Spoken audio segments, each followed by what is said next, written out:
ఈ video last దాకా చూడండి, సబ్స్క్రైబ్ చేయండి. బియ్య పిండితో గ్యారెలు ఎలా చేస్తారో వీడియోలో చూపెడతాను.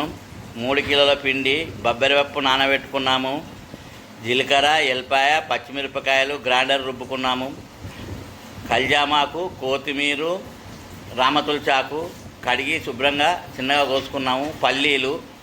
ఇప్పుడు పల్లీలు ఎంచుకొని పైపొట్టు తీసేసాము.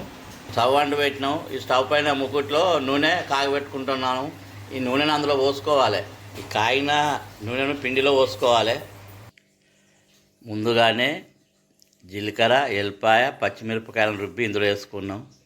నూనె కాగబెట్టి పోసుకున్నాం. ఫస్ట్ రుబ్బేటప్పుడు కొంచెం ఉప్పు వేసాము, మళ్ళీ ఉప్పు చూసుకోవాలి. ఇప్పుడు బొబ్బరిపప్పు నానబెట్టింది ఇందులో వేసుకున్నాం. పల్లీలు వేసినాం, నువ్వులు పోసినాం, కల్జామాకు, కొత్తిమీర, ఉల్లాకు వేసినాం. ఇప్పుడు మొత్తం కలగలుపుకోవాలి. ఒక చిన్న చెంచాడు పసుపు వేసుకోవాలి. ఇప్పుడు అంతా మిక్స్ కలుపుతాం. అంతా కలగలిపాము. ఒకసారి ఉప్పు ఉన్నదా చూసుకోవాలి. తగినంత ఉప్పు వేసుకున్నాము. మొత్తం మిక్స్ చేసినాము పిండిని. ఇప్పుడు కొంచెం కొంచెం నీళ్ళు పోసుకుంటూ కలుపుకోవాలి. ఇప్పుడు పిండి విసికిన మొత్తం చిన్న చిన్న ముద్దలు చేసుకోవాలి. ఇలా చిన్న చిన్న ముద్దలు కట్టుకోవాలి. మొత్తం పిండిని ఇలానే కట్టుకోవాలి. ఇప్పుడు పిండి ఇలా మెత్తగా విసుకున్నాం. చిన్న చిన్న ముద్దలు కట్టుకోవాలి.